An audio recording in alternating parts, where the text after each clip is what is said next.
speaking of like the pressures that we all feel like we face. I know as fathers, whatever career path you've chosen, trying to provide for your family, there's always that balance of pressure, right, between finding success in your career versus being there, being present with your family. And I can't imagine if we feel this, as a professional athlete and any other walk of life, that as the president of the United States, that was, it felt exponentially higher. And I just kind of want to start there in terms of, having been through 8 years of your presidency and now, out of office. How would you frame that experience of balancing all the pressures in life, knowing that you wanted to succeed at everything? Well, look, I mean, I think that a lot of the book, it talks about the fact that although the White House is obviously different and the presidency is different, in a lot of ways it's a job, and the White House was where my family was living, and the same kinds of issues that I think we all struggle with, that was part of our journey. I'm pretty blunt in the book about the fact that a lot of times during my political career, Michelle wasn't feeling the amount of time and stress that I had to devote to what I was doing. She believed in the work, but she also felt as if, this was exposing our family to stresses and putting us out there in ways that she didn't always feel comfortable with. I'm pretty honest in the book about, she was not wild about me running for president. Mm-hmm. And I don't blame her, because we had already gone through a lot.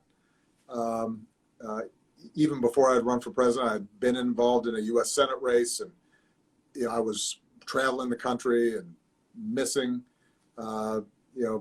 events at home, and the burden was on her, because one difference between being a U.S. senator running for president and, let's say, a all NBA basketball player, right, is you still have some financial strains when you are a U.S. senator. And, you got two households, and, because I was going back and forth from DC, Washington to back to Chicago. And I describe in the book, I said, look, times were tight. Michelle had to work still. She's got two little kids. So figuring that out was challenging. One of the things that I write about that we were worried about was how would it be to raise kids in that kind of environment. And I know you and Aisha are experiencing some of this. Just by virtue of their being your kids, they're in the limelight in some ways. And, Michelle and I understood, I think, kind of early on that,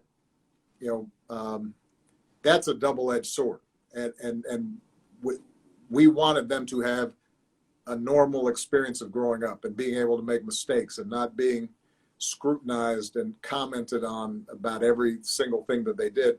Mm-hmm. And we also wanted to make sure suddenly, we're living like normal middle-class folks, and then the next thing you know, they're butlers. And, as we talk about the fact that, we had to tell the staff at the White House, look, the girls have to clean their rooms. We're not having y'all clean their rooms. Principles, discipline. Yeah, they need to learn how to do that.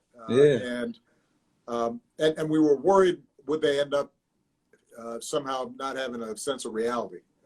And that part of the reason I think we were able to keep them grounded was because we ourselves reminded ourselves, look, we're just here temporarily.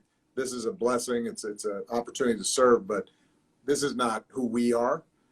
And it helped also to have my mother-in-law, anybody who knows Michelle's mom, she's like salt of the earth, no pretension, wouldn't put up with any kind of attitudes or fuss out of Malia and Sasha, and that really helped.